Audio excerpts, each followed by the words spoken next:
This is an early Audemars Piguet Royal Oak. It's an A series, so one of the first. This was actually in the first 100 made back in 1972.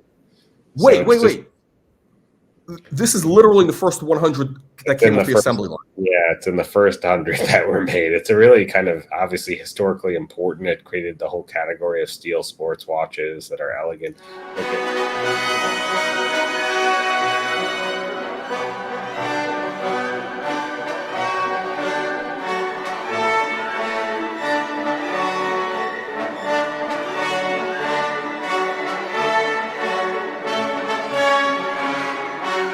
Right, welcome back, watch fans. We got a special episode for you today. We have the king of winter. I was going to say the king of vintage,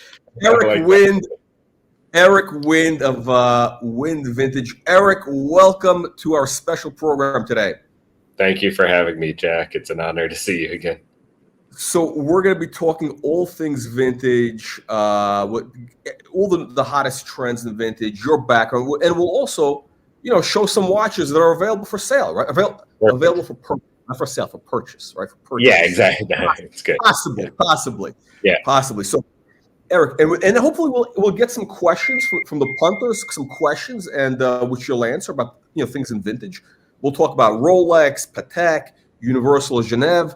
Even Omega, right? Or so Eric, before we get into it, we'll do the wristwatch check. Guys, that's what the kids like. They like the wristwatch. You go first. What are you wearing? I've got a beautiful. Actually, have it sitting on my desk, but it's a Rolex reference 6090 in pink gold with the diamond dial, circa 1952 to 53. And unpolished case. It has these beautiful Bombay lugs, oyster case. Just a really exceptional watch. How's the buckle? Is it a Rolex buckle? It's not at this moment. I think I have a pink gold buckle, but no, isn't that like a disgrace to Rolex not to have a Rolex buckle? I just got it back from my watchmaker, so I got to dig out a buckle. I do have a buckle. Is that yours, or is that available for sale? It's available for sale. We just listed it this morning on winvintage.com. So it's a really what's the price? This is $19,000. It's a really exceptional piece. I mean, I haven't seen another exactly like it. We'll get into it. We got a couple of interesting watches. So I'm wearing. You ready for this, Eric? I was in Miami a while back, and I was like in South Beach area. I'm walking along that boardwalk, and right where they have the Art Deco, the hotels, like the Colony and all that. Yeah. And some guy comes up to me with like a raincoat. He opens up, says, "Hey, you want to buy a Rolex?" I mean, this was during the Miami Beach show, right? Oh, wow. And I said, and he had this. So I got this. I think it's a chronograph. Is this legit? Looks fake to me. No, it's a really spectacular watch. And very crisp. And I think and the strap. This is a Wind vintage strap. I love that watch. It's so cool. Eric. Yeah, no. It's been great. No, So all kidding aside, because a lot of people in the audience, they don't understand humor. No, I bought this watch from Eric Wind. So I'm actually a customer. I'm not just This is like I actually bought from this guy. And wait, so the watch is great. Very crisp. I wear it. I have to wear it under a cuff to protect it. Yeah. It's amazing because it's I love these turnographs. I have one which is like an everyday, but this one I got to wear under a cuff so I don't scratch. We'll talk about it. And the best part is I got this pouch. Yeah, exactly. The Wind vintage pouch, which has got this is like super high quality. I'm very picky about stuff. Like I like really high quality, and this is like. I don't know who makes this for you, but this is like incredible. That's awesome. Thank you so much. It was good. No, this is unbelievable. We got some. So we'll say hello to the punters. We got Watch Lux. Hello, Watch Lux. Stunning vintage. Now my watch is. I don't know. My watch is not as good. It's not quite as good. Actually, I don't know, Eric. Would you say chronograph? If we went head to head, chronograph versus historically, it's a little apples to oranges. Yours is a great daily wear watch and water resistant. This is much older, so probably not water resistant. We got G Marks. Ciao, G Marks. Come sta? Okay, so here we go. All right, let's get into it. One question I want to ask: what's happening? Like we keep hearing, oh, the watch market. There's a guy. There's a famous guy in your neighborhood who says the watch. He's famous for the watch market is dead. You know that guy? He's I think in Miami. No, there's a guy. No, for new models, but. What's happening? Definitely. Look, in the last, there was a big bubble. Things got crazy with, modern watches. But what's happening in vintage? Like you got your pulse on the market. You're buying, you're selling watches all the time. We're seeing what's happening in auctions. What's your take on what we're seeing in vintage? The vintage market has been pretty stable for the last decade almost. It's kind of just been, slight growth, if you will. I've got to do it backwards for the camera, but whereas the modern watch market went like this, the vintage watch market's kind of been creeping up at a lower tick. Their biggest trend, I would say, is the understanding of condition. So the originality, the term unpolished basically didn't exist like 10 years ago, referring to cases. People didn't really use that or care about that. Now there's a lot more focus on unpolished cases, dials that are unrestored, really original raw pieces like yours, Jack, which is very hard to find. It's like 1 out of 100 vintage. I bought it to me because it was so crisp. I mean, like I wasn't in the market. It was like I was at the Miami Beach show and I was like, man, I gotta have, it's the only gold unpolished one I've had or even really seen, to be honest. So it's already a rare reference, and then to have that condition on top is insane. So that's the biggest trend. People understand condition now. They hunt for condition versus hunting for the reference itself, and that's a good thing overall. It's a more educated buyer's market. They're not just buying things that look good. They want to understand the condition and provenance and, the rarity of a model. It's all very good. Let me see. If I had to ask, what's more important, like case condition or dial condition? Is that asking two different things? Like, because, sometimes you see these, I notice like a lot, I'm a fan of Patek, 70s Patek. Yeah. I like the ellipse, and a lot of times you see that this flaking. They flake. The dials flake. Yep. AP is notorious. Like AP, like the 70s, the dress watch, they have flaking. Even look at what's more important, the condition of the case, the dial, is it both? What would you say if you had to choose? It depends on the model, and in general, people don't want uneven aging. So if it's even and there's kind of, say for a dial, there's kind of even aging across the dial, that's more acceptable. If it's just only on half of the dial, that might be hard. Some of those blue dials have issues where it kind of goes copperish, or in some cases it almost looks like worms are eating the dial. People call that vermicelli, which means worms in Italy. And what I love?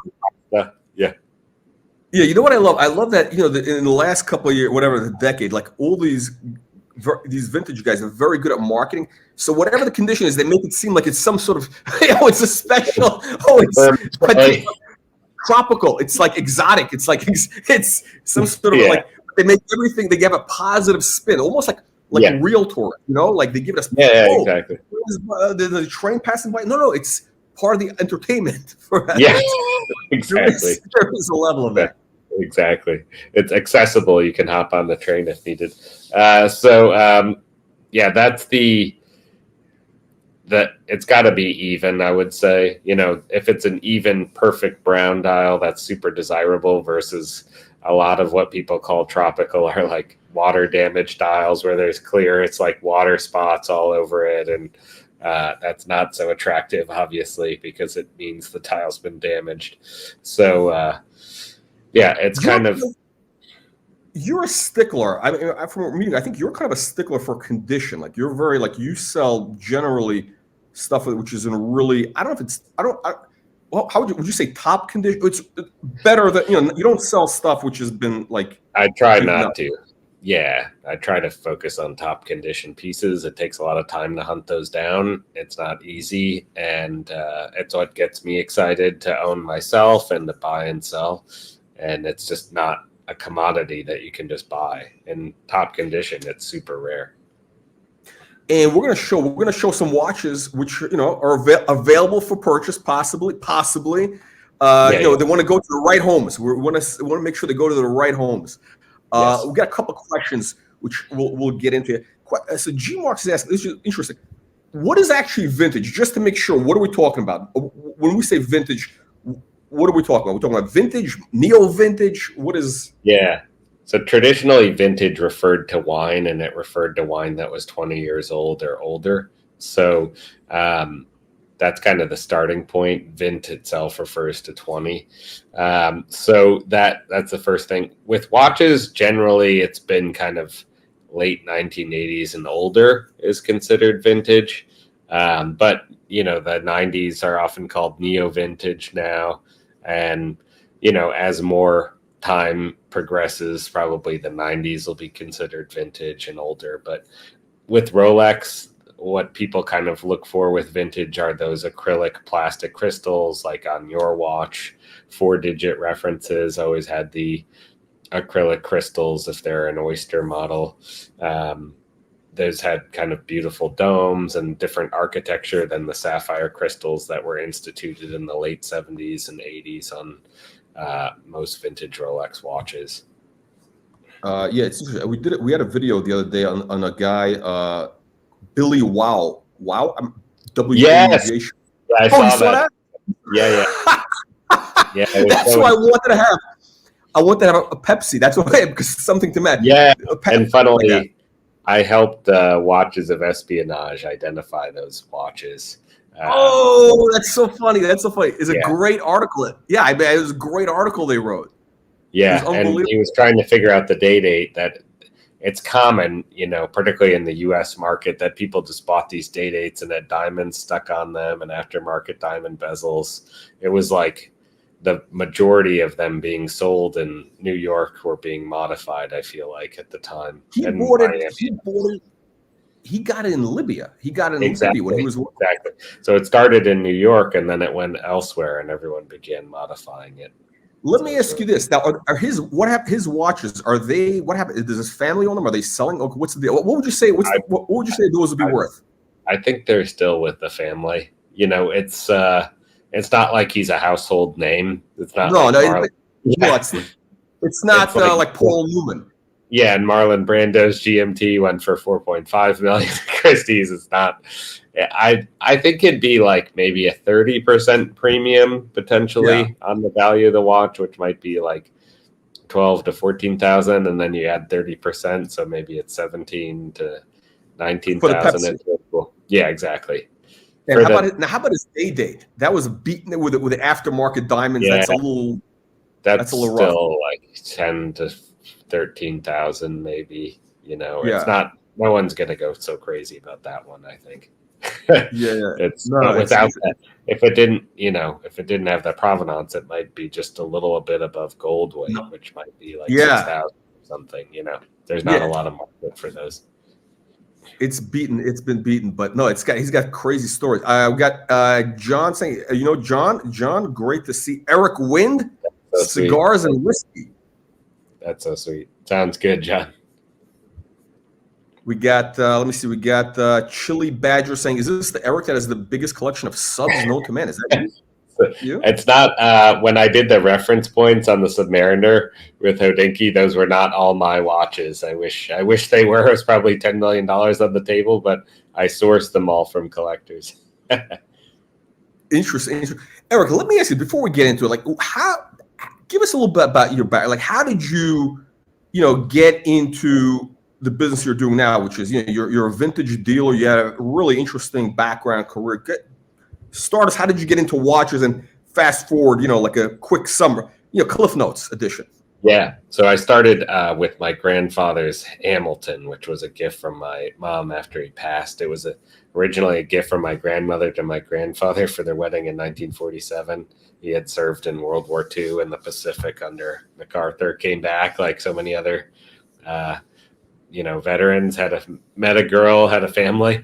So that was my first vintage watch. I always liked watches, but that was my first mechanical watch as well. Then I began reading online. The site called Hodinkee had started in 2008. I came across it, which was the same summer I received the watch, just began reading about watches. And then basically by 2010, I was pretty obsessed with watches. I began writing for Hodinkee just because I was pestering the founder, Ben Clymer, with different cool things I was seeing online. Then fast forward, I was writing a lot as the years went on, and I was recruited to go to Christie's as vice president, senior specialist of watches in 2015. I had finished an MBA at Oxford during that time before then. And I think you went for like diplomatic stuff, something like you were going to be undergrad. I went to the School of Foreign Service in Washington, D.C. Then I did an MBA. Were you going to join the agency? Probably not, but I enjoyed. It's cool being in DC because people in all different places. It's a very interesting city. It is. Yeah, then I basically was with Christie's, realized I had a lot of clients who wanted my time, but I had no time to give them. So I decided to start my own business. The rest is history. Let me ask you: when you're a specialist at Christie's, I know like in the watch department, right? What is really your job? Like, give me like a typical day. Is like, what do you do? Are you trying to get consignments? Are you basically catalog? What is the specialist, the watch specialist at Christie's? Yeah, it really comes down to 3 words, which is source, and then research and sell. So you've got to find watches for sale. Part of that is a whole stream of things that people email you every day. You've got the estate department at Christie's sending you leads of stuff from estates, clients that you might know contacting you, wanting to sell stuff, collectors, things like that, and then just kind of cold leads, people writing in. So they really care about the property, getting the property for sale, and then you've got to write about it. You've got to order extracts from Patek Philippe, etc., get those in, add that to the listing. Then you've got to make sure people bid and try to get bids on it. So that's really it. Every day it was trying to find property to sell at auction and close. Many times it's competitive, so someone might contact Christie's, Sotheby's, and they always. That's I remember because I was in that business, but on the art side, not for Christie's. It was my own thing, and it was always when you get something by email, the guy's talking to, Bonhams, Christie's, Doyle, whatever, local guys on eBay, shopping it around. And if it's something that's average, you just kind of make your pitch. But if it's really exceptional, then you really got to hunt. You got to pursue it, chase it very hard to make sure you get it. What percentage of the time when a guy contacts you, like something comes in, is it like a collection? So in other words, like, he's got maybe 10 watches that, and you want to get this because again, he's contacting Phillips and Sotheby's, like you want to close the deal. How do you get that deal? And how often does that happen where you get like this really good collection percentage wise? Yeah, most of the time it's kind of one-off watches or a couple watches, but there's always the collections, which everyone focuses on. They're trying to get the best deal in terms of the lowest percentage and best marketing and everything else. So it's a give and take, and sometimes they go to one auction house and they tell you they offered this. Can you offer this? And you need to run it up the chain to get it approved. Those collections can be big, obviously millions of dollars depending on what they have, and it can be a make or break for a season, really. What's the biggest collection that you've brought in, like in terms of, for consignment? What's dollars?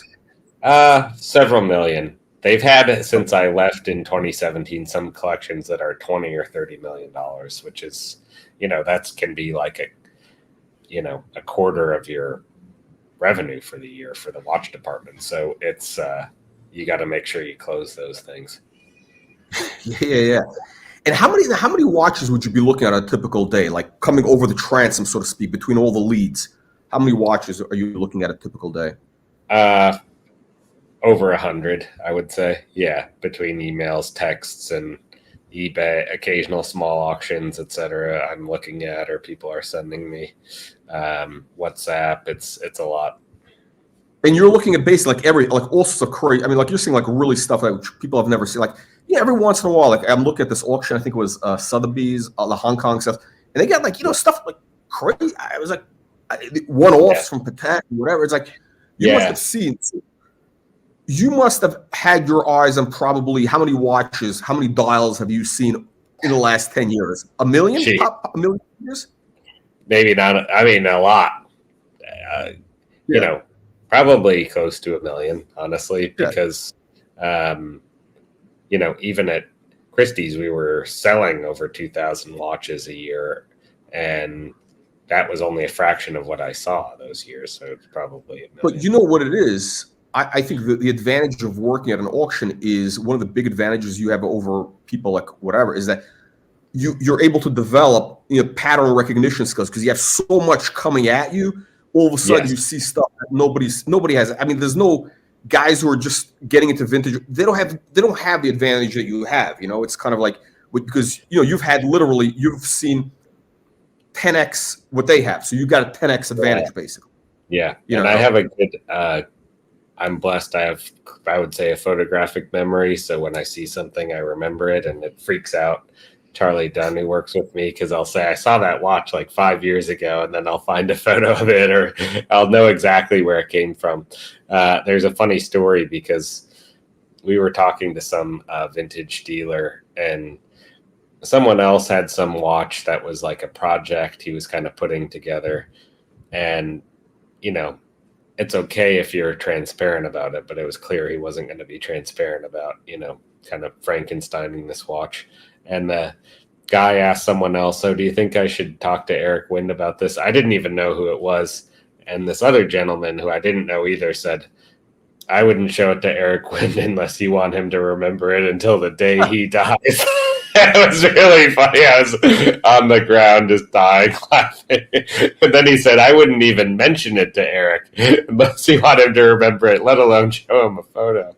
That's no, actually, it's interesting. A lot of guys have in the business, they have really good memories, visual memory. Now, when did you start Wind Vintage? 2017. I enjoyed Christie's, but it was clear, obviously, I couldn't really help my clients build their collections other than just try to sell them stuff I had in auction. I just didn't have time for it. It was really like drinking from a fire hose. So I had a lot of people that wanted my time. I had people that wanted to sell watches with me, but they didn't necessarily love giving up a commission to Christie's plus the 25% buyer's premium. So I kind of had the opportunity there. I took a leap of faith, and the rest has been history. It's been a lot of fun. Now, let me ask you. You said that you want to help collectors build collections. Now, is that like marketing speak for every dealer says I want to help you? No, but or are you really interested in building? Collections? Yeah, I mean, 99% of our clients, it's kind of they're buying a few watches, and maybe it's a small number of things, but there's people who come to me and basically are like, I'm ready to spend several $1 million on watches the next few years, and I want to build a great collection of stuff I love. Some of it I'll wear, some of it I won't necessarily wear, but want to own. Can you help me? Let's find the best stuff. Obviously, that's very rewarding as well. And how many of those calls do you get a week? Not that many a week, but it's it's like a small number of clients that I would put in that category that are like spending north of $100,000 a year and trying to really build their collections. And it's fun, sometimes they tire of a watch, and it's a journey because your tastes change with time, and what you like changes a little bit. So sometimes you buy 2 things and sell 3, or buy 2 and sell 1, and it's fun. Or you get a better example. Like, I had a Turnograph, my modest case had it, and then I got a better one. Now I'm thinking, let me get rid of the one that's not such great. Exactly. Yeah, exactly. So is it fair to say that probably 80% of your business, is it always like that 80-20, the Pareto, like 80% of the business comes from that 20% of those customers who are like, you're building those collections, actively building Not, yeah, collection? not necessarily, because we do a lot of volume on our website. Okay. Honestly, we're trying to focus on 10,000 and up dollar Okay. watches because the under 10 we do it, but it's a headache in many cases, as you can imagine. Like it's Same just amount of always, work. it's the same amount of work, but it's often more work. So Okay. um, we try to, we're just trying to be smarter in how we work, I would say. Okay. Okay. And what's the focus of the bit? Like if somebody goes to the site, which we're going to pull up, what's your focus? Are you focused on brand? Like, is there like a overall theme? Are you focused on brands, eras of watches, or what is your kind of like niche?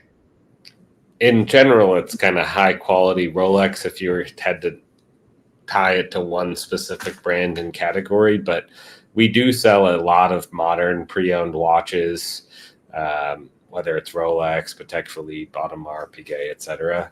It's a big piece of business for us. It's not like it's high margin; it's kind of low margin. But I hadn't really focused. That's a whole kind of category I built out because clients would come to me wanting to sell modern watches, and I would sometimes wholesale them, but then I'd sell them to some of the big players and they'd mark it up like 20 or 30%, even though I was trying to get them the best price. And I was like, and they were like, so I just began selling it myself. And my site syncs with Chrono24. We try to be the lowest price on modern watches if possible. And you find buyers that way who are looking for a reputable place to purchase from and the watch that they want. So we do sell a lot of modern. Okay. Let's do this. Let's interrupt the Q&A part. We'll show some watches. We'll give examples. Let's show and tell. Yeah, So yeah. I picked 3 watches from your site, which I think are interesting for the audience, right? And you picked 3, right? Now, I don't know what you picked yet. I don't know what you picked, but the first watch I picked, I'm going to pull it up. I'm going to pull it up on the screen right here, and then we'll also show it. So we have the Rolex 6239. Yep. And this is different. I haven't seen. I'm not a Daytona guy, but I don't know what. I've never seen anything like this. Like, what is this? Tell us what's unique about this watch, and you want to also maybe show. I think you have it on. Oh, here we go. Hang on. Let me get. There we go. Okay. Yep. There we go. On camera. Yeah, sorry. It's a Rolex 6239, which is the earliest reference of Daytona. This one is a very special, dates to about 1964. But if you look, it's got a brushed bezel, which is sometimes called sandblasted. I'll pull it up on the picture. Yeah. They see better. Yeah. Most of them, essentially all the rest of the steel bezels are polished typically, so it's shiny. This has kind of more of a stealthy look. The watch is so early, it doesn't say Daytona on it. The earliest Daytona's only said Cosmograph, not Daytona. The original name of the model was the Le Mans. So it's kind of a funny little thing. But I think that or Le Mans, if you will, they didn't pronounce the S. But Le Mans is the famous track in France where they do the 24-hour of Le Mans every year, endurance test. And I think they thought Americans would have a hard time pronouncing it, so they decided to name it the Daytona shortly thereafter. They're so good at marketing. Yeah, they're so good. The famous track in Florida. So this is an early example. The hands are thin and long, which you only saw on the earliest ones. The lume plots are on the. It's kind of cool. The lume plots are on the track versus right next to the hour markers. It's just a very stealthy, very special, and super rare early watch. It has a very cool engraving on the back of the original owner's initials with the 3 below. What does it say? Drive carefully? Yeah, drive carefully, me. But it's got his initials followed by 3. Oh, sure. Bring it up on camera again. Let's see the watch again. Sure. There we go. Okay. Can we see the back, the engraving? Yeah. The engraving? Yeah, it says, I believe, HFS3 right there. Yeah. Oh, that's cool. Oh, the 3 sticks. Yeah, okay. For the 3rd. Yeah, exactly. And it's so this is an aristocrat. This is not just this. Yeah, exactly. aristocrat. No, real aristocrat. Gentleman racer. Exactly, and it's a U.S. American-made Jubilee bracelet. So it's just a special watch. Yeah, very clean, stealthy piece. We got a comment from P Cars. A very clean dial is what they're saying. It's it's interesting. You know, these watches are like fashion, right? And I think with things are changing, right? I think there's a real focus today. People want almost like I hate the word minimalism, but they do want like that kind of cleaner look, that simplified look. No, they want something simple. Yeah, exactly. It's stealth wealth for sure. Yeah. Yes. Eric Wind, one of the most respected in all the vintage market. Windvintage.com. Amazing. Did you pay this guy, Eric? This guy, I wish. No, thank you so much. So sweet. Zeppi. We got serious, by the way, we got serious heavy hitters in the audience. Zeppi, Baron Zeppi, I should say. You know, we got, you know, real aristocrats in the audience. So this watch, so what we're looking at right here, this is available for $79,000. You have a special price for the members of this channel? Get in touch and we'll figure it out for sure. It has the original box and box and receipt as well. And when the guy bought it, he wanted both the Jubilee bracelet and the Oyster. So it's got both bracelet options as well from time of purchase, which is cool. Oh wow! I think you had that in the listing. I forgot. So you have so it comes with the box, the vintage box, the original receipt from 1966. So it probably sat in the store for like 2 years back in the day. Did it get it? It wasn't a Tiffany. It wasn't. There's no Tiffany. No. I think it was in Texas. I'll double check and add it to the listing. Oh, that's actually valuable. I think that adds because people in Texas they love stuff from Texas. It's like a very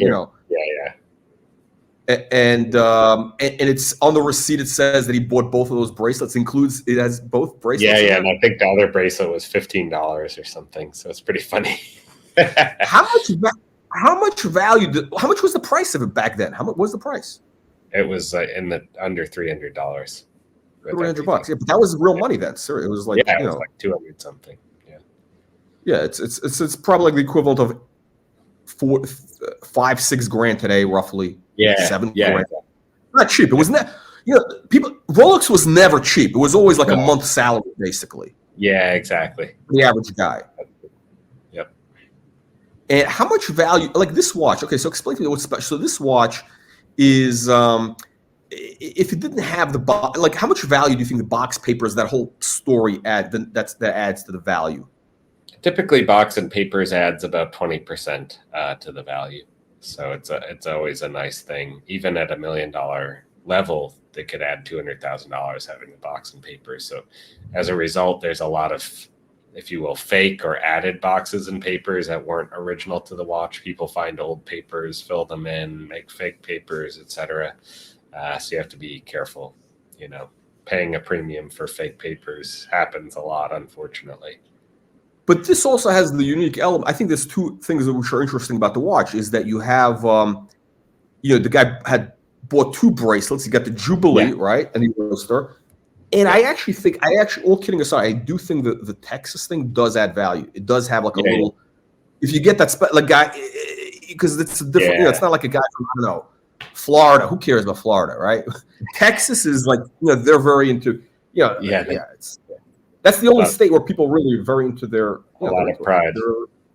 Hang on a second. Okay. The next watch we're gonna pull up is it's gonna be a little bit of a modern watch. Hang on, a little bit of a modern watch. Hang on, we go. We got the Daytona 116508, the champagne dial, full gold. Yes. Full gold. Let's pull it up. Okay. There it is. Okay. Wow. I got to. It's so much different, in the light, in the daylight, than in pictures. Really, it's like wow. Yeah. It's a gorgeous watch. It's really. They discontinued this model last year, the 116508. They introduced the new model, which has a slightly different kind of case profile, more downturned lugs, a little different, but it's a very attractive unpolished. It's from 2023. But the gold dial is kind of the least desirable, funnily enough. It's the hardest to Champagne? sell. Yes. On champagne? Yeah. Yeah, no, champagne is kind of. Here's the thing. I think champagne. Again, I got the turnograph and shit. Yeah. Here's my feeling about champagne dials. Right. Yeah. I think generally champagne dials, you want to go because that's a vintage look, right? It's champagne dials should be like vintage 70s, possibly 80s, 60s, 70s. But here's the thing. I think on the date, I hate champagne dials on a date. It's like a modern date. It's like it's so cliched. It's a victim of its own success. It's a victim of its own success. It's like the Submariner, the bluesy, or as I call it, the King Tut. It's like so popular or so, but it's like you got all the wrong people. That's a good nickname. I've never heard that. That's awesome. Yeah, I came up with a King Tut because it was the Egyptian, the blue and gold. Yeah, that's awesome. This is the name I came up with. This is my contribution to horology. So you pass it around because you're much more influential than I am. I'm just a guy with a small channel. So you call it the King. It's more regal now. The King Tut. I love it. I know. I love it. And people know what you're referring to, actually, which is amazing. It's awesome. The King Tut. So here's the thing, though. But I think that watch, what do you think the odds are that it's going to go to a female buyer? Because that looks like the type of thing that, like, a woman would buy, like, because it's such a powerful look. I think for a woman to wear Daytona, it's like a real power move. It's like that. It is. My wife wears a Daytona with a white dial. All right. What kind? What kind? It's the predecessor reference, the 116520 in yellow with a white dial. It's great. Full gold? Full gold? Yeah. So it's nice. Okay. You're in Palm Beach, so it's the vibe, the Palm Beach vibe. Yeah, it's the vibe. Yeah, for sure. It's nice not to have to worry about setting a date. She used to have the date, and I was always setting the day of the week and the date. If you set it down for a day or two, it's annoying. So you have kids, right? So your wife takes the kids to school. There's other moms there. You got that whole. So are they like envious of her watch? Do you get customers? Do you get customers because they see, wow? Is she like a cool mom now? Yeah, for sure. It's a good thing. It's advertising on the wrist for the business. That's good.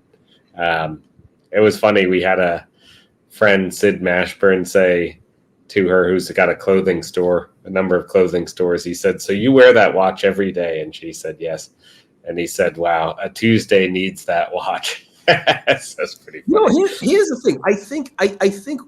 From a practical standpoint, it's interesting. I saw an interview you did. You said, you're in Florida, whatever, and you don't wear dress watches. You only wear a watch and a bracelet because, you're always getting your hands wet or something, whatever. And I think for like a woman, right, like a mom, right?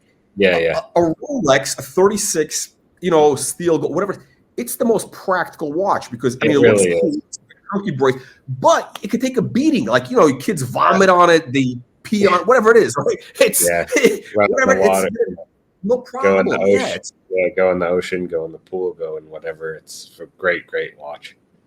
But I think the problem with that is, for me, the problem with female buyers coming into the space for these 36 or 40 millimeter watches is all of a sudden it's increased demand by 30, 40. That's pushed up prices. No. Yeah, that's sweet. It's true. It's a good problem to have, though. More women. No, for you, if you own the watch already, that's fine. Yeah, for sure. How much do you think? I'm curious. When did you see this trend really start taking off of like women buying like Daytona, and how much do you think that's had an effect on prices, especially like two-tone or gold? Because two-tone is the way to go usually for women, no? Yeah. In the last 5 years, I think there's a lot more women into watches than there were before then. A whole wide spectrum, whether it's like vintage jewelry watches, like very small dials and heads. Is that? I thought that was out of fashion. The little they call a grandma, like the very. I thought that was out of fashion. I thought they all not like that necessarily the Hamilton ones or things like that, but like Pateks and other things. Those were very hard to sell like 5 to 8 years ago, and now there's a lot more people that think they're cool. And they honestly, if it's a really nice one, sell very quickly too. So a husband buying it for their wife, or a woman buying it for themselves, etc. So that whole kind of jewelry cocktail watch, if it's from a prestigious name, a Rolex, Patek, AP, etc., those go much quicker. They were almost unsellable and things you'd have to scrap like 5 to 8 years ago. Okay, interesting. I didn't know that. I wasn't. Yeah, I wasn't paying attention to those like cocktail watches. With the diamonds, the whole thing. Yeah, it's fun. And they've made amazing ones. Patek, AP, everybody made amazing watches in the 50s, 60s, like crazy jewel, like unbelievable. So we got a super chat from a Chili Badger. Great to see Eric on board. He knows his onions. This is £2. It's not dollars. This is better. This is like $2.40. Thank you, Chili Badger. we got one of your customers, John Seltzer. John, that's sweet. That's so sweet. John is great. I hope I can meet you in person one day. 2 watches, 14060, a 99 GMT Coke. Best dealer. That's really on this channel. We only bring you the best. And this is not a guy you paid, right? This guy, John, you didn't pay him to do this, right? He paid me. Oh my God. This is interesting. Okay, so we got a comment here. I don't know if this is a woman. I guess I don't know. A 31 millimeter Datejust. So it's, I guess, probably a woman, right? So it doesn't say. I don't see a picture. So and find the 36 millimeter too big. But interestingly, the Daytona suits me. Does that make sense, Eric?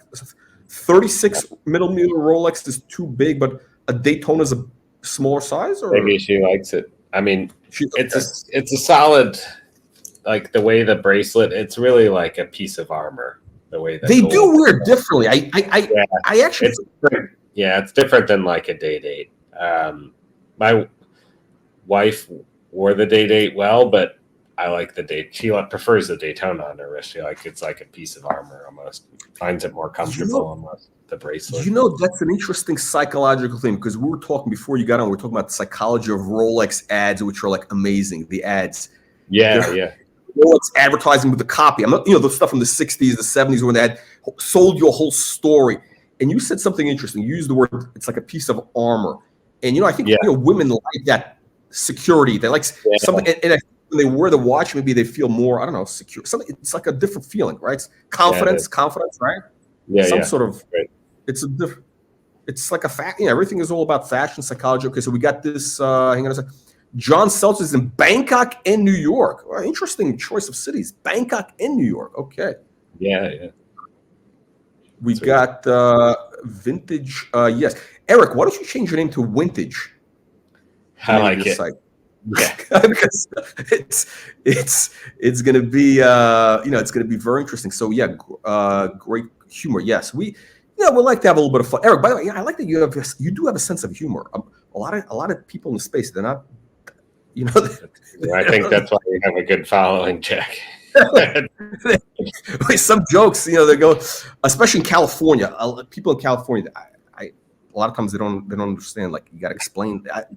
I try not to make jokes. It goes okay. Now we're going to bring up a very interesting watch. So real quick, this Daytona, right? $39,500 is the price. It's a new watch, full set, new watch. And 39. What's interesting is I just sold the 2023 John Mayer for about $75,000, and the identical watch, you're literally paying $35,000 additional just for the green dial versus the gold dials. It's crazy. How's this price? I'm not familiar. How's your price? Let's say by comp, somebody like, how's your price compare? If somebody went on Chrono, are you competitive? Yeah, I'm modern. I try to be the cheapest, but that watch was made for like a decade, so an older one would be like $7,000 less, sort of thing, 10%. But this one is crisp. Crisp and like the newest year, the last year of production, people like that. I think if it goes to a female bar, I think women usually want newer. They want newer. They don't. And that did go to. It was bought. It was bought by a husband for his wife as a gift. There you go. There you go. Okay. Let's. Okay. So we're gonna bring up a really interesting Patek now. We got a Patek, right? Hang on a second. Let me pull this up. This is very unusual. I did not know that this even existed. I had no idea that this existed. Hang on a second, and then you'll pull up, and then we'll go to a couple more questions. And here we go. Okay, Yeah. so we got this. This is kind of like, I'm calling it the Patek Milgauss, right? It's anti-magnetic stainless steel, which is a rare. Yep. Yes. Yeah, it's a very special watch. Let's see that in the daylight. Okay. Can we see that bracelet? Like, what kind of bracelet is that? It's a gay frere bracelet. It was not original to the watch, but it is from the period. So it's just a really nice touch. You know, you can obviously wear this on a strap. It makes it a bit more of a formal watch. It's removable, but it just looks great on a bracelet. It makes it more sporty. So it's sweet. And now, what do you think? How did it come originally? Do you think it came on a strap or bracelet? What do you think was most came on a strap? The vast majority. There's a few that came on bracelets, but it's really like one of the first Patek tool watches, if you will, for a specific purpose, which was for engineers, doctors, people working in fields with high magnetism. And this is an early example with an oversized seconds register. Which is cool. If you look, it's very large. The later ones, it's slightly smaller. It's just so interesting with the super long hour markers, the Arabic 12, very kind of 50s Sputnik feeling, the space age, but also just this very formal watch. It's one of my favorite. Yeah, I'm looking at it, and it's like that 12. It's really so well balanced. You got that 12, you got that in. You know, the more I look, and the whole thing is just really, I hate to use that word, but it's very clean. It's a very clean dial. Yeah, it is. Can you hold it up again? I want to see how thick it is. Like, how thick is that? Is that thicker than a normal? Because usually they have that, like, what do you call it? It's just what do you call that cage? The Faraday cage. Yeah, it has it's designed with that cover of the movement. It's really special. It's not too thick, you know, particularly compared to modern tastes. No one would bat an eye.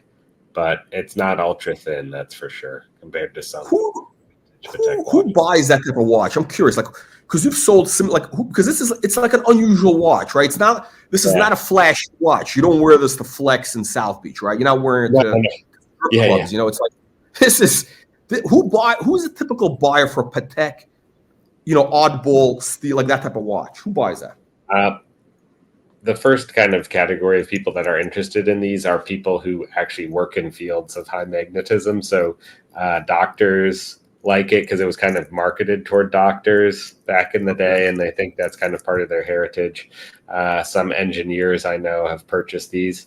And then just some people who maybe aren't a big Patek collector, but they just feel it's an important reference and they like the look. So maybe most of their watches are chronographs like Daytonas and Carreras and things like that. But if there was one Patek time only they were going to have, it might be this watch. So I've sold a few over the years. They're not common, but they're really, really special. Okay. So I mean, look, the price I guess it reflects, you know, historical importance or rarity. 89 grand. That's like that's real money, right? For a Patek, for a steel Patek, it's gold. Yeah, it's crazy. Interesting. We got a couple of comments here. Charlie Dunn says, "Thank you for the 5512, Eric." Charlie works for me. He's my vice president. So this guy's a plant. That's a plant. Okay. yeah. Get off there, Charlie. Get back to work. Yeah. So we got AD Never Calling says, we all know how nasty and tricky vintage can be. Wind Vintage eliminates all concerns as he's above board. The most in the world of watches, period. I don't know who this guy is, but you can call me and I'll call you back. Even though the AD doesn't call you, I'll call you. Thank you for the kind words. He's I think he buys I've seen him on I think he got this what do you call it? What's the thing? The Sprite. The Sprite. Yeah. The Sprite, all of a sudden, it's very interesting. Let's get a couple questions here. Okay, so Daytona. Okay, we talked about Daytona. I don't know how to pronounce Iona. I don't know how to pronounce it. 116519. She's a customer. If you have one, that's cool. That's a white gold on strap Daytona, so it's cool. Yeah. on a strap. Does that come Yeah. with the? That's the one with the Rolex, the Rolex buckle. That's the one with the Yeah, Rolex. but on typically like a brown alligator strap. Yeah. Okay, okay. No, very interesting. Okay, so this Patek. Now, what's the market phase? I'm curious. Like you've sold these.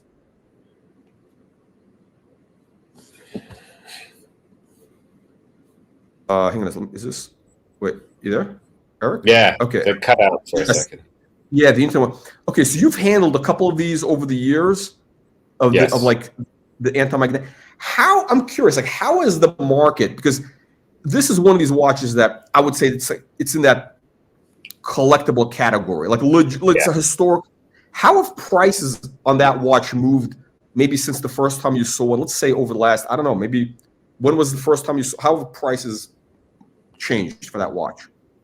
Yeah, it's interesting because like a decade ago, they were not really that well understood or appreciated. So they were kind of in the $20,000 range. And then suddenly a lot of people came into Patek like around 2015, 16, and they went to like 40 to 50. They were just very hard to find. They were all gobbled up. And then shortly thereafter, there was one that was signed by Bayer at Bonhams around that time frame that went for 110, and people's heads exploded. They're like 110, okay. And then after that, they went as high as 150, 160. They've come down. Yes, yeah. For vintage, like weird vintage stuff went because this is weird. This watch is weird. Yeah. It's in that weird category. Yeah, if it was.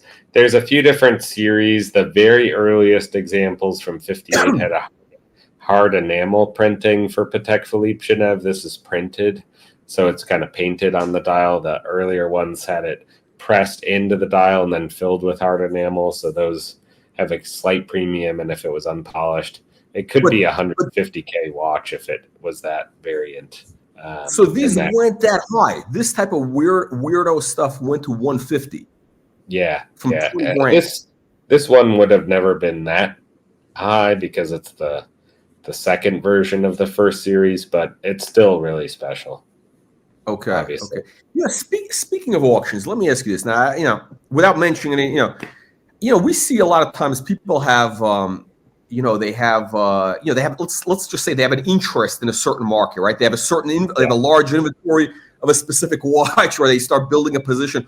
Or maybe it's a brand like, I don't know, and they see something come up at auction. Like I'm seeing things with Gerald Genta, right? Gerald Genta. Yeah. Now, how regularly do either dealers try to pump up like that watch? Let's say somebody had 4 of those in inventory.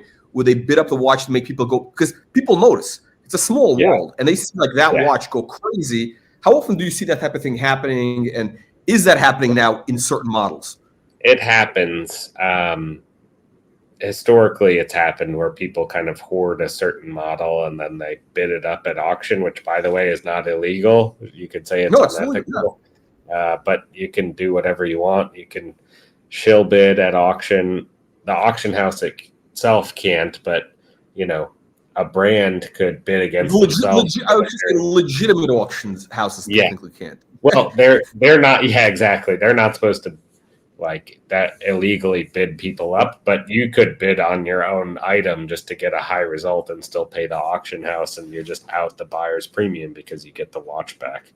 So very subject to manipulation. There's a lot of people that try to hype up brands because they have a vested interest in it, or the brand itself is trying to do that. I mean, it's kind of happening with Daniel Roth, which had a resurgence, and certain people owned a number of Roths and were really trying to push values there and tell the story.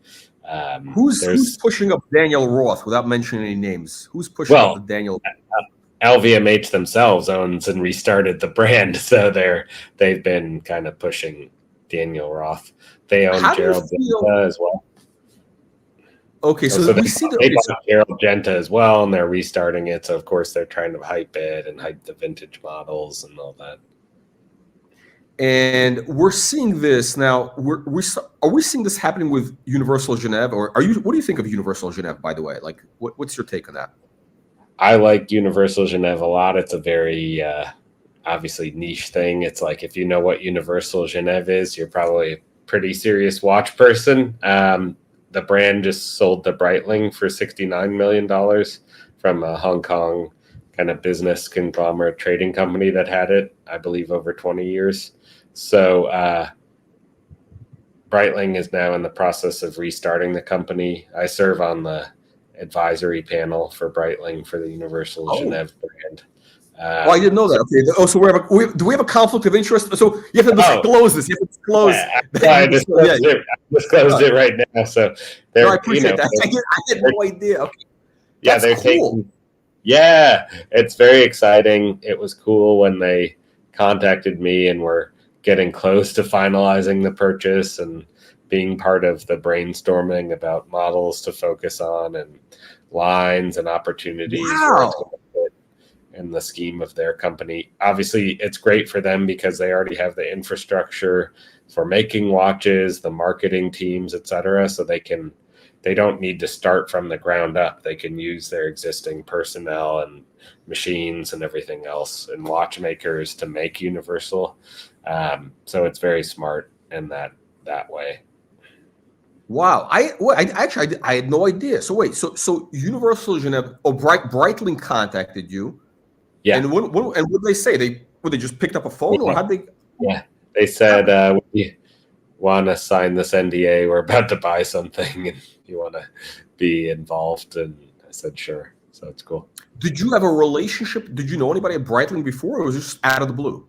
No, I've had a good relationship with Breitling. Since the new ownership with George Kern kind of came over from Richemont. Fred Mandelbaum is kind of their leading vintage historian / expert. He's a collector, and he's based in Austria, in Vienna. And he's not even full-time with them or anything, but he's just kind of their vintage guy. And Fred's invited me to do some things with Breitling. It's been great. Okay, so basically, and who else is on this advisory board that they have for? I mean, basically, they reached out to vintage guys. Like, how many people do you know? Like, who else do you know, or who's on? Yeah, there's a few collectors that are very kind of well known in terms of Universal Geneve collecting, and that's pretty much it. It's mostly collectors. Okay, no, so that's very interesting. So they're going to be taking this serious. I mean, they have obviously they have an investment in this. What's and when is the first one going to come out? When is the first new Breitling UG going to come out? It's going to be a couple years. I think they're not going to put anything like Breitling on it. It'll just be Universal Geneve as standalone brand. But yeah, now I would say it's kind of a heavy lift in a way, because that brand is really known amongst only the cognoscenti, like vintage people. Yeah. That name, the thing, I'll tell you what I'll give as a marketing thing, right? I was talking yesterday, we had somebody on the live stream talking about brand names. These names are very important psychologically, right? And he was asking about IWC International Watch. And I said, you know what? Yeah. My problem with IWCs, it means nothing. It's like one of these conglomerate names from the 60s. Yeah. It could be, it means nothing. And I think Universal Geneve suffered from that problem because that name doesn't mean anything. Rolex has some sort of like magical quality. Audemars Piguet, it's a name. Their names. Patek, these are all names. Yeah. But when you go into like Universal, conglomerate, combined industries, whatever. Yeah, I don't know what it means. But it's a tough. They have to build. Yeah, it's going to be. Yeah, it's going to be a lot of effort over the coming years. And the people who love vintage UG, they might buy some, but they can't be your core audience either, because they're already into the vintage models. So you've got to find it's interesting. I was looking back, I think it was September or August. I got interested. I was looking for tri-compacts. I went on Chrono. I was looking. I think I even reached out to you, and I couldn't find a good one. Like I wanted like one from the 50s, 60s. I don't like 50s, 60s. There was about 14 of them, if I remember. I wanted one in gold, and they all had condition issues. They all had some dial stuff going on, and I couldn't. And all of a sudden, I don't see any. How much of prices increased since the Breitling announcement?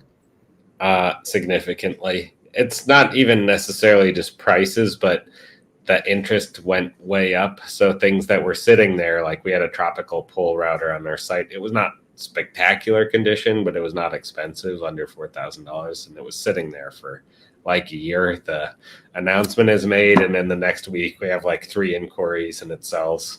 So it was, yeah, it's really generated a lot of interest. A lot of people looking for tri-compacts, things like that.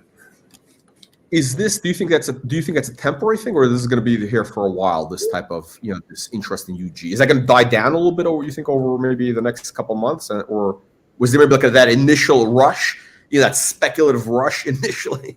Yeah, I mean, I think we're a couple. By the way, I was just going to show you. This was one of the watches I had selected for us to talk about, and it's it's a vintage Nina Rindt, which is similar to a Daytona Valjoux 72 as well.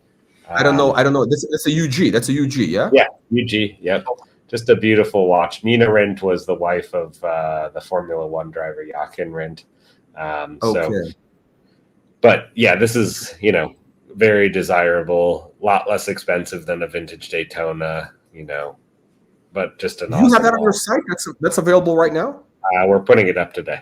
I think it's up there. Okay, give us a first dibs. First dibs. How much? How much? 14,900 just serviced. It's it's a little worn, but the case is unpolished. Okay. It's very Daytona Speedmaster-esque. Yeah, it's a cool watch. But so about. This is, a model that they should definitely consider bringing back. Just like we got a question. We got a Baron Red is in. Eric, do you have input on the initial UG releases? Are you giving them input? Did you give them a list of here's you got? Yeah, we have input. They kind of have their vision. We've given our feedback. Everyone is concerned that Breitling's going to make watches that are too big, too thick for UG. That they're going to put date windows everywhere, like the Breitling for Bentley line back in the day, which has just long been discontinued. But people are fearful of like the 50 millimeter chronographs that are not, ironically, 50 millimeters are not like designed for bomber pilots to wear over their flight jackets. So that's the big fear people always have when they hear about UG.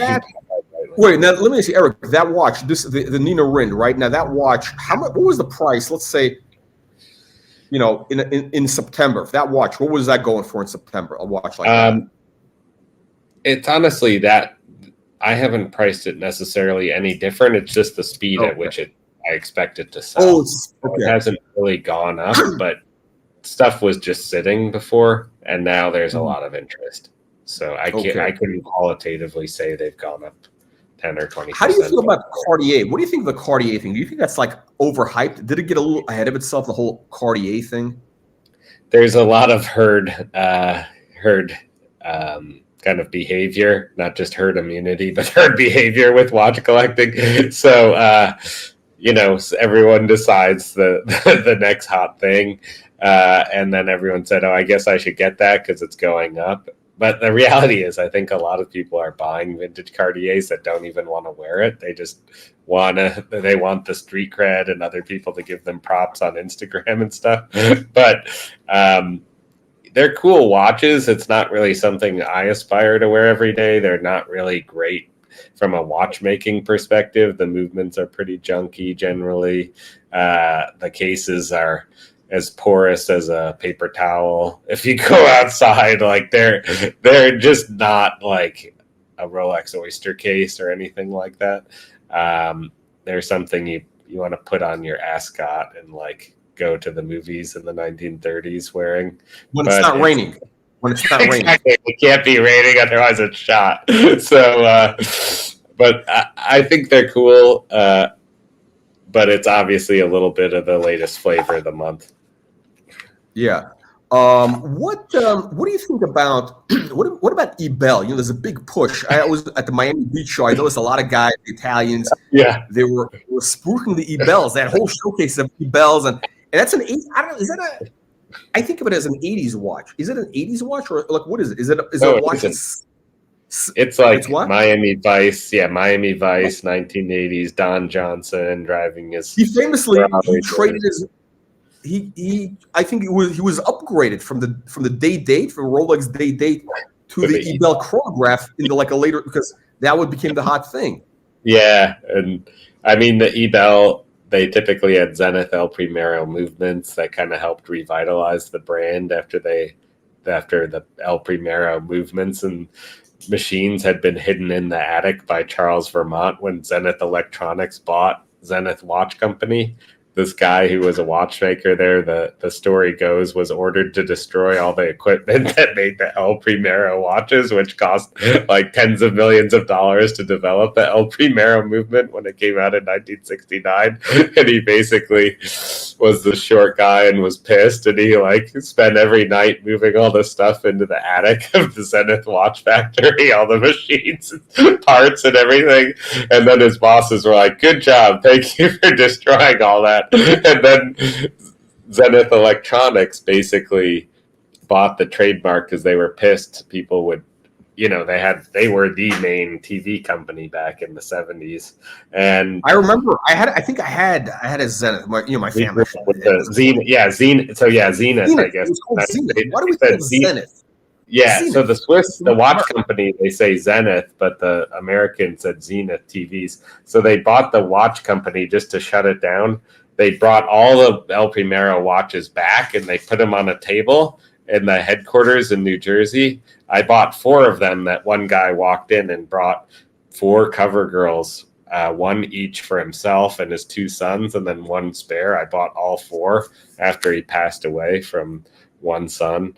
I still kept the new old stock one and wear it occasionally. But then a few years later, Zenith TVs wasn't doing as well, and they had competition, I don't know, from Panasonic and others. And they basically sold the watch company after owning it for like 5 years, I think. And all these companies went to Zenith Watch Company and said, can we get the El Primero? Because Swiss watch industry had kind of survived the quartz crisis. So is that this guy's name? Charles Vermont. Yeah, exactly. Vermont? Yeah, Vermont. The Americans say Vermont. And basically Charles said, "Oh yeah, we kept all that stuff basically in the attic." And they're like, "Oh, thank God we have all this stuff that costs like tens of millions of dollars and we didn't destroy it." And they brought it out and they started doing movements for Ebel. Then Rolex came calling a few years later and said, "We've studied all the chronograph movements automatic," because they were still making manual wind Daytonas like this. And they basically said, "We would like to use that and modify it, make it a little lower beat, the 28,800 beats per hour instead of 36,000. That's the history. We got some audience, Eric. We got some audience questions. I hope you have some time because I want to show 3 of your watches. So we got a couple questions. We got the audience now. I want to bring back the Patek, the anti-magnetic. I call it the Patek Milgauss. Yeah, and we have a super chat from Patek Philippe. The Patek Philippe is actually, somebody told me that was actually the real name of the company. It was actually called Patek Philippe. It was actually an Indian guy, Patek Philippe, and then they changed it to make it more like Mark or something. But this is the real guy. This is the grandson of the founder, Patek Philippe, who was the founder. So he's asking, nice panel. Eric, thoughts on, actually, first of all, Duke Philippe. Now, have you seen this, by the way? We got the anti-magnetic, I don't know if you're just joining us, but we got the anti-magnetic, the Milgauss, the Patek Milgauss, 89 grand. Now we got a question here. He's asking, are you a Patek guy, by the way, Eric? Are you into Patek? I like Patek, of course. He's got questions. Eric, thoughts on Crown Guard Pateks? Crown Guard Pateks. Will this era ever be loved? 5110, 5107, 5127.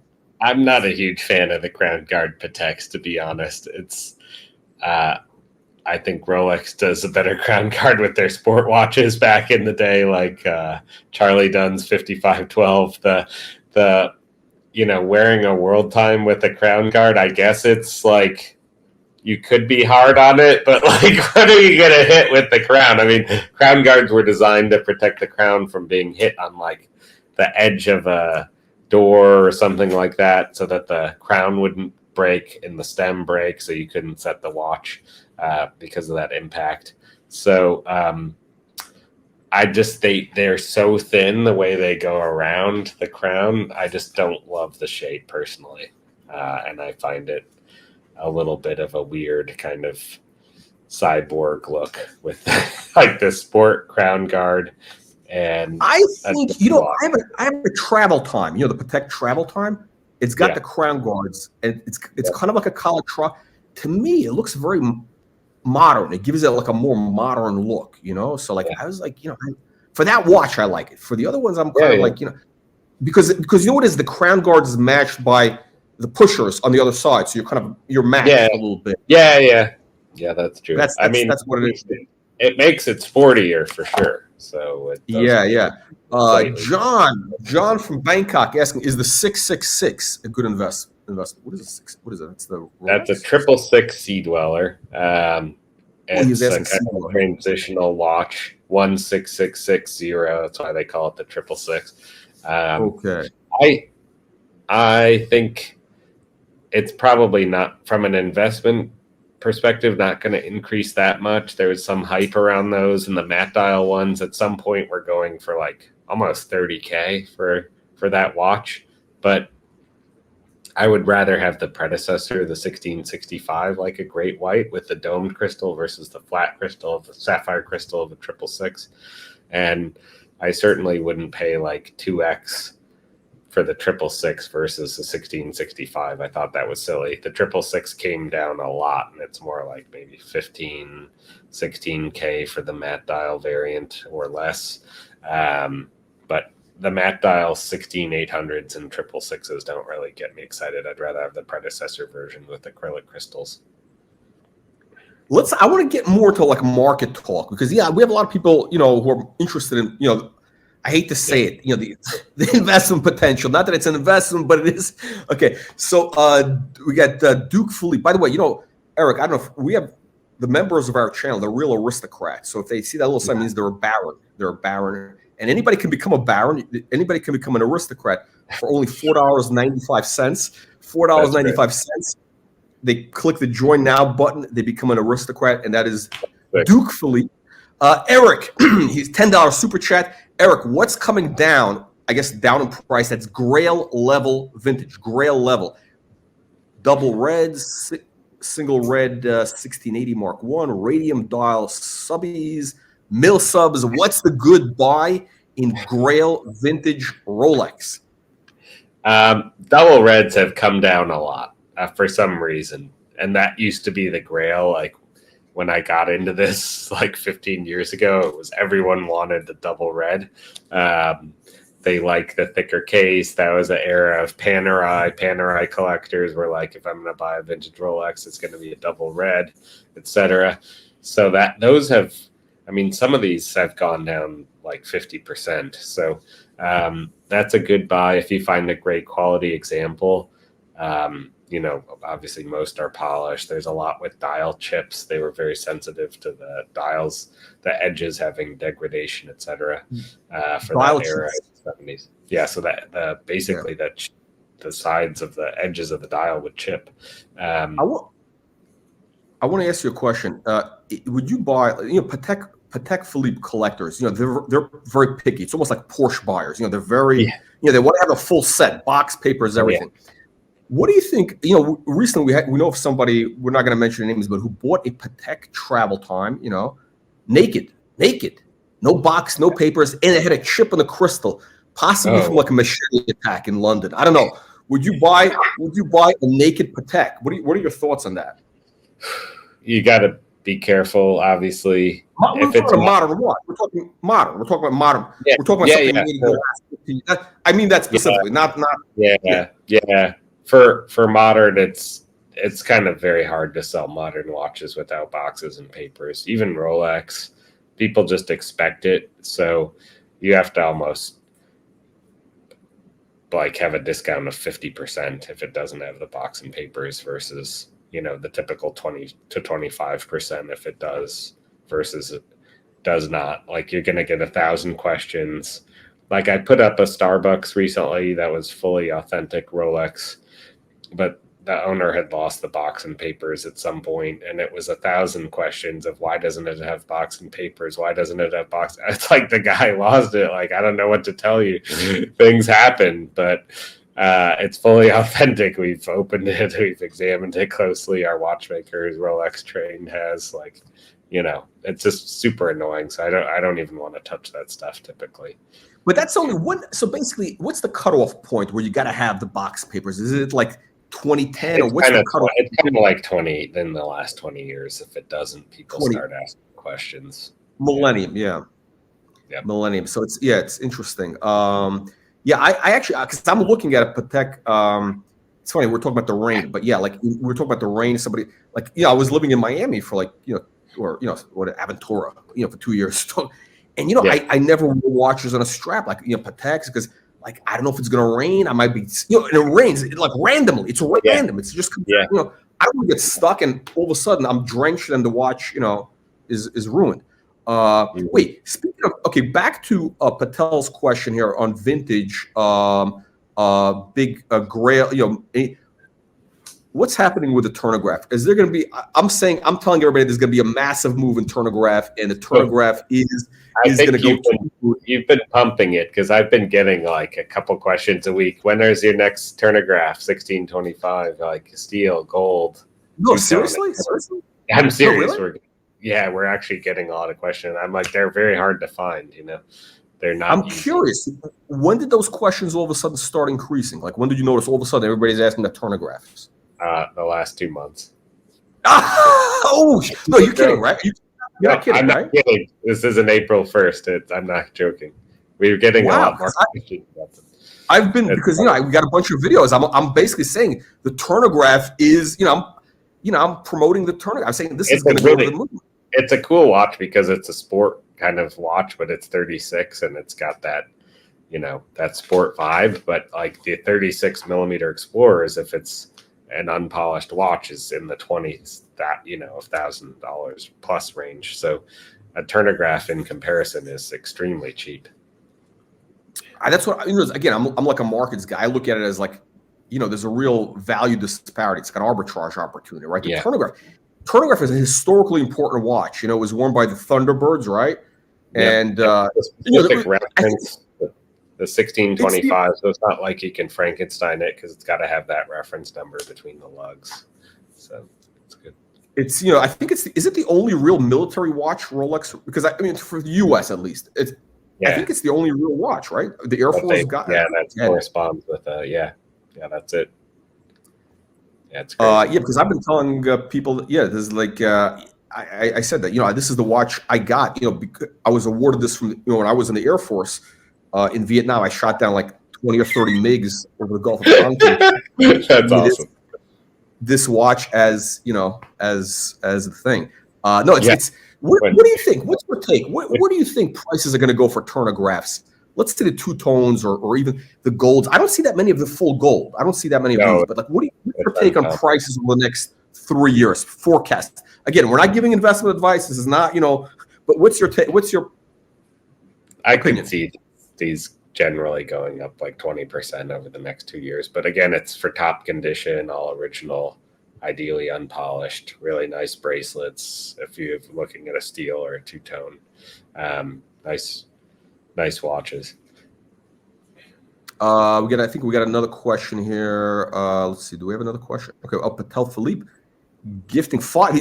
So Duke Philippe, he's elevating the peasants into the aristocracy. He's literally lifting up the unwashed masses into the level of aristocracy. They're all becoming barons, and it's unbelievable. Unbelievable. So this is we have real serious people here. Okay, we got interesting question.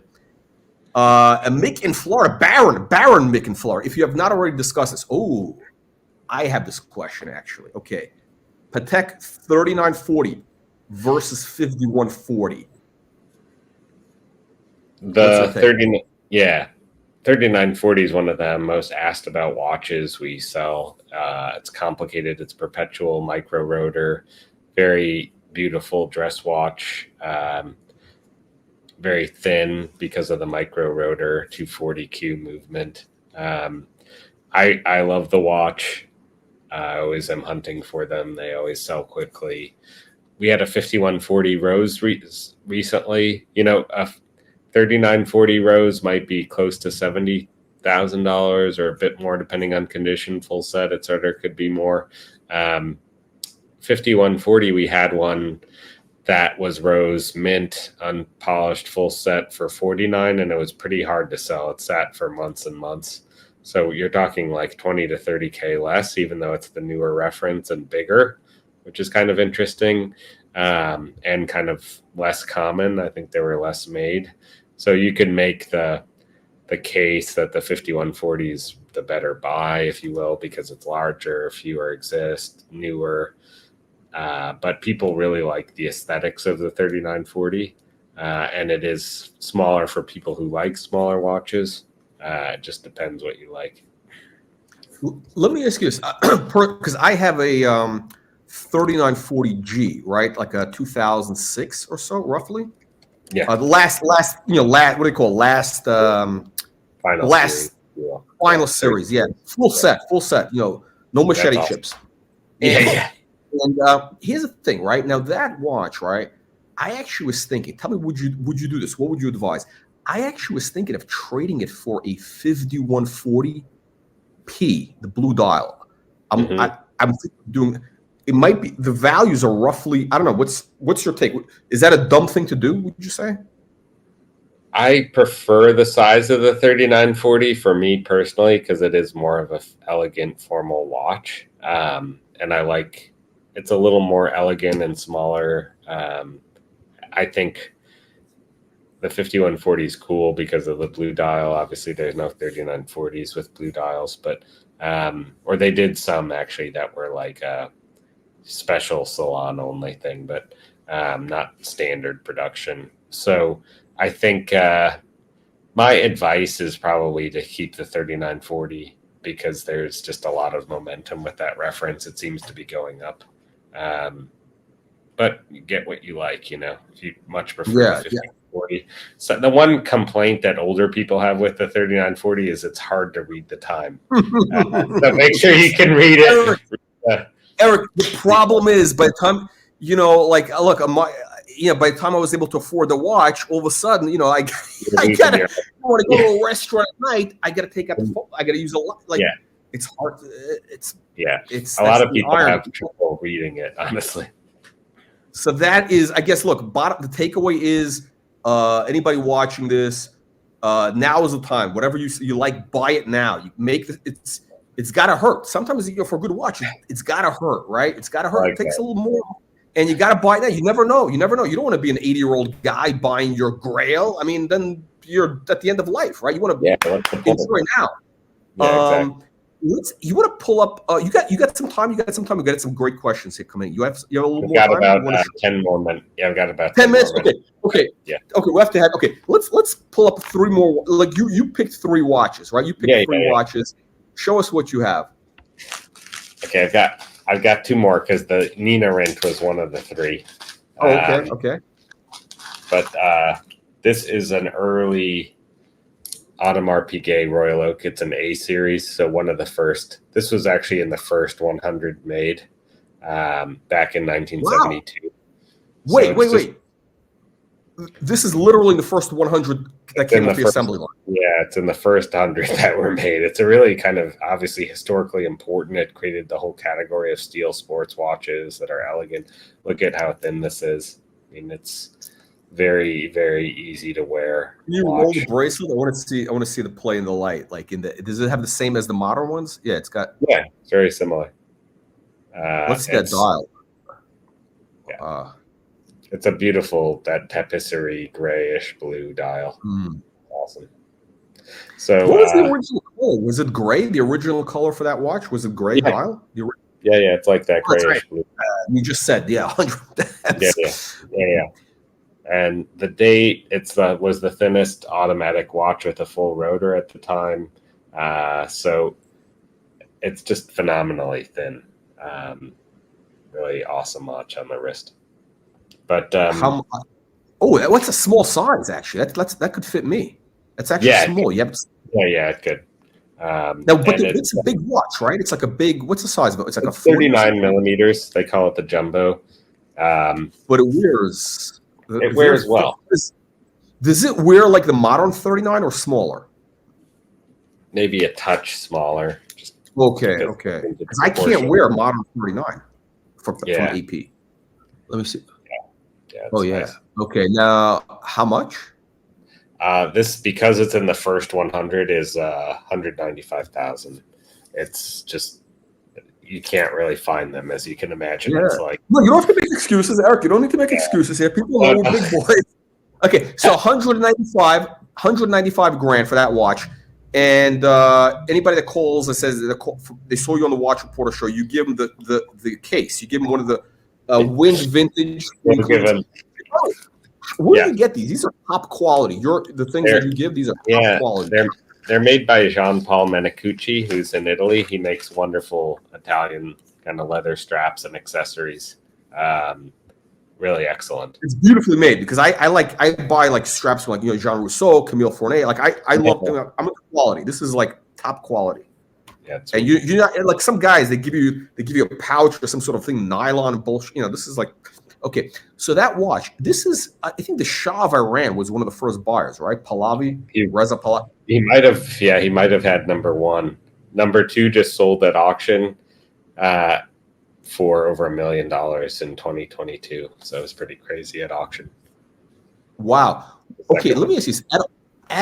So at auction, that watch in that more or less similar condition. What are the comps at auction for that watch? Are you where are you? How's your price? There's no comps, but in terms of recent market, except that one that was one over $1 million. So it's it's a good comp. Yeah, it's a good comp, and later ones are they're just slightly less expensive, but not that much less expensive. So you're paying a little bit of a premium for the number, but nothing crazy. Okay. Wow. No, this is really interesting. It's interesting, Eric. The Shah of Iran was a Pahlavi. This guy was like a real kind of vision. Like he had great style. Like he was the first guy for the Royal Oak. He was buying he was collecting like Andy Warhol in the 70s. Like cool. He was the guy that ordered G-Wagon, the Mercedes G-Wagon. You know that? Yeah, he was the guy that basically commissioned it for the army. He was a shareholder in Mercedes, and then he ordered 20,000 of them for the Iranian army. And he also had an AP Cobra. I think he had an early Nautilus. Pretty awesome. How do we do full screen? I don't know. How do we do Eric, can you pull up the AP again? The AP, I want to see if we can get a full screen. Is it on your website? Is that even? I don't see that on your site. Yeah, it is. Yeah, it is. Yeah, look on the site. You'll see it right there. Out of Mars. No, you don't want to see me. Let me do this. No, I don't know how to do this. Okay, we'll just bring it up. Okay. Pull it up again. Give the punters one last look. Okay, yeah. Nice. Okay. Okay, what do you have? You have something that tops that? I mean, you got the Nina Rind, you got the AP. Yeah, okay, I have two other watches here. This, in terms of topping it, is really cool. It's a James Bond Submariner, but look at the size of that crown, 8 millimeters, reference 5510. This was used by someone in the military. Super cool, and got a. How do you know it was a military use? What does it say? Does that what is it had his military number. He scratched. It was almost like a dog tag or an ID tag. So he engraved it on the lug. It's just so cool. So this is interesting. Okay, this is from the 60s. Late 50s. Sean Connery wore a similar model. Okay. That's why it got the nickname the James Bond Submariner. It was the first Submariner that was good to 200 meters, and they did that partially with that big crown. So these are also called big crowns. Just a really special watch. It's got a red triangle at 12 o'clock. It's one of the distinctive features. Just a super cool special piece. Can you show us that his ID number? Show us the side, the case, the side where he's carved it. That's kind of right there. interesting. I've never seen that. It's hard to see. Yeah. Okay. Yeah. So, but that's interesting because these guys basically. So maybe he probably got it like in Vietnam, because I think the guys in Vietnam, they basically would like. I think they wore dog tags. They would take them off. They wore it on boots, on 2 boots, in case you got blown up. At least they'd have 1 boot. Whatever. Yeah. And this is like, hey, I've seen that, with watches many times, getting their name and details engraved on it, case backs or bracelets, things like that. And how much? And what is how much is that? 290,000.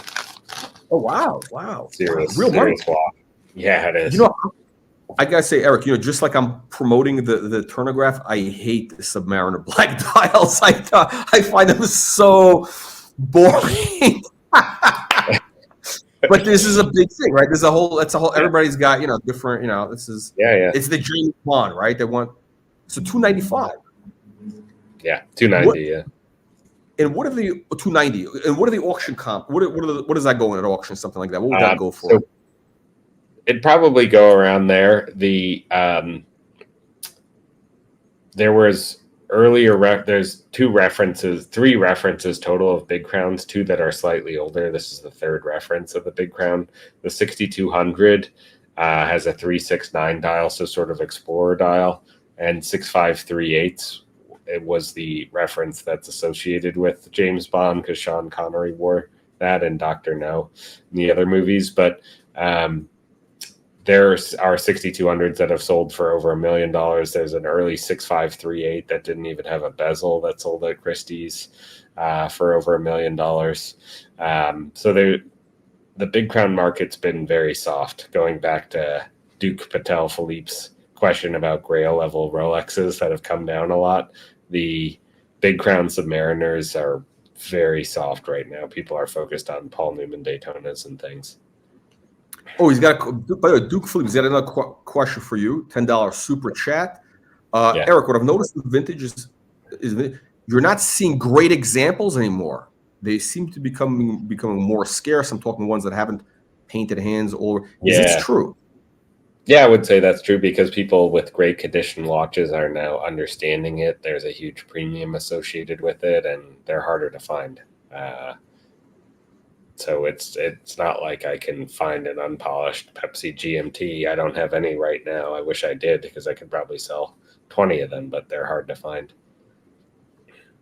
John says, he's asking, how long does it take for tritium to change color? It really depends on the watch. Like, kind of in the mid 80s, Rolex changed to more of a tritium that's whiter generally and doesn't really change as much. So, but the older ones, kind of 60s, 70s, there's more of a yellowish patina or orange patina in some cases. So yeah, just because you have a 90s tritium watch, probably it won't change color at all. Okay. All right, Eric. I think we're out of time. I want to ask you one last question. Actually, 2 last questions.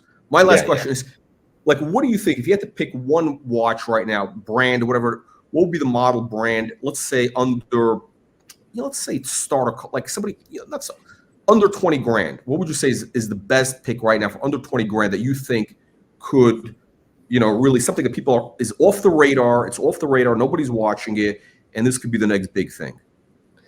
I mean, it's always a crapshoot with these kinds of questions, but I mean, Universal Geneve seems like it's a pretty good brand because they've brought it back. Now there's more interest and stuff. But if we had this conversation a year ago, Universal Geneve was pretty soft, so there wasn't as much interest. I like Vulcain crickets a lot. You can find good ones for under $2,000. They're super cool watch, high quality movement alarm watches. So they're kind of dressy. Generally, you wear them on a leather strap typically, but really special watches. We just put up a large. Hang on, I want to pull it up. There's one on your site. I've heard of Vulcain, right? The cricket. Okay, I think there's a collector. Was it John Goldberger? I think was talking about it or something, or some guy was talking, and the Vulcain, and I was like, I don't know. Like I'm looking, and you have one. Can you explain? Wait, first let me pull it up, and then you can explain to people what this is. Okay, so which one? I'm looking here. I think there's 2 or 3. You see this one, the 33,000. Hang on. Oh, here we go. Okay, the screen. Yeah, right there. that's great. We just put that up today. It's 38 millimeters. It wears like a Submariner or a GMT that's 40 because it's all dial. It's huge. Was designed. It's really, really a special watch. For the price, there's really not anything better, bigger, in my opinion, for under $5,000. Fantastic condition, super crisp, unpolished case. There's no radium. There's a lot of people who are afraid of radium watches, kind of pre-1962. The lume is radioactive if it's on there. So it's that was Duke Patek Philippe also mentioned that about radium tile subs, but it's got everything you'd really want, and it's an alarm, so it helps you wake up if you need help in the morning. How does the alarm work exactly? What happens? Does it make a sound, or what does it do? Yeah, it makes a loud cricket-like sound, and it corresponds with that fourth hand. That's where the name cricket came from. So it'll wake you up. As long as I see. Oh, it's a cricket because it's probably like that. Oh, okay, because there's something is hitting. Okay, yeah, it's like okay. Yeah, exactly. Yeah. Oh, okay, that's interesting. And how do you set this exactly? You got that third hand, the hand. Yeah. How does that work?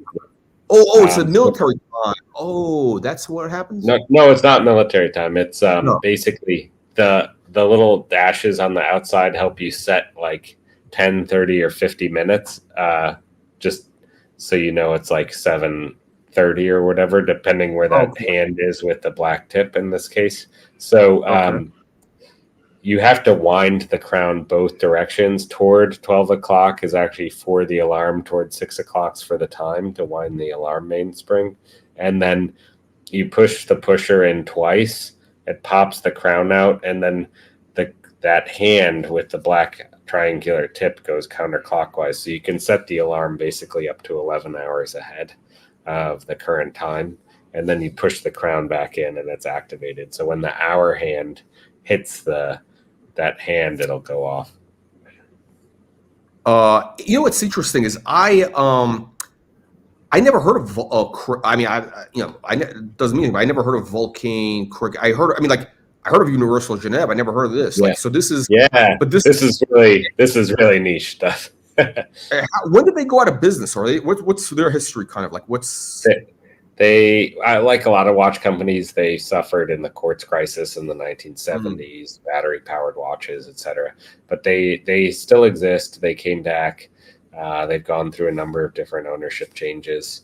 I don't really love the new crickets as much as the vintage ones. They're just not the same quality. How when they were in their prime, which would be, let's call it the 60s, maybe 50s, whatever, 56. When was the prime? So the first cricket came out at Waldorf Astoria in 1947, and it was immediately sold out. Everyone wanted it because they wanted an alarm watch for when they were traveling, businessmen and things like that. It was very helpful. So it was their heyday was really the 40s through the 60s, and all these presidents wore them. As well. Okay. So I was going to ask, like, basically, how would it compare? How would the Vulcain cricket compare to, like, what was it of the 1950s? It was like, was it Rolex, Vulcain, or where was the ranking? How would it rank in 1958? Eisenhower, I could see the White House. So Eisenhower wore a cricket a lot. He also had a Datejust that he wore a lot, gold Datejust that Rolex gave him, the 150,000th chronometer, I think, that they made with the 5 stars on the back. But he wore the cricket a lot. It was a really helpful watch for people. Truman had one. He was kind of the first president. He had a couple different crickets. Then Eisenhower. Supposedly Biden, he wears one occasionally even. From where? From the 50s? No, a more modern one. More modern. Oh, really? Wow. Yeah. Wait. So pretty fun. So what was it in its era? Was it like, what was it ranking? What was Vulcain's ranking? Was it like? I feel like it was kind of Patek, Rolex, and then Vulcain in a sense. And then JLC came out with the Memovox to try to compete with Vulcain in the similar era in the late 40s, early 50s, really early 50s, and the Memovox had its own following. But LBJ was obsessed with alarm watches, even though he typically wore a day-date. So he had a bunch of crickets starting in the 50s when he was in the Senate, and he gave crickets away when he was president, and afterwards he also had a Memovox with the presidential seal on the back. So pretty interesting. Wow, so basically, Vulcan was like basically right up there with. They were big. Okay, yeah. Okay. Now I see. Okay, by the way, I like the Vulcan name. It's a cool name. It's Vulcan. It is like Vulcan. Yeah. It means like Vulcan. I don't know what does it mean. It means like Vulcan or something. I don't even know, but it's great. It's kind of. I like that name better than IWC or Universal Jeanette. I mean, it means something at least. Yeah. It's very cool. It's got something, So Vulcan, you're bullish on Vulcan is bottom line. Yeah, exactly. Okay.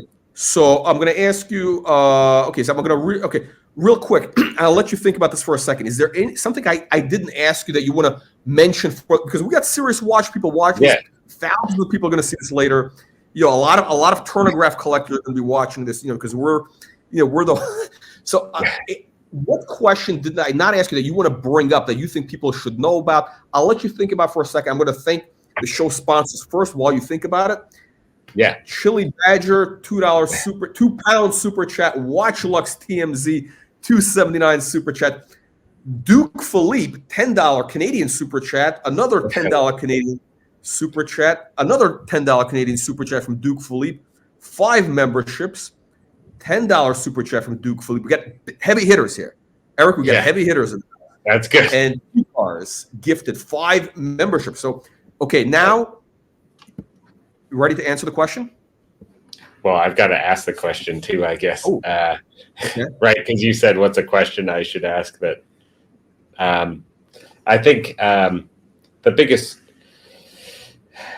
I would say the biggest thing with vintage is just to be very careful where you buy from. If someone was going to ask me, what's the most important thing about buying vintage is you've got to know what you're buying and know who you're buying it from and work with the person you're buying it from to understand what you're buying.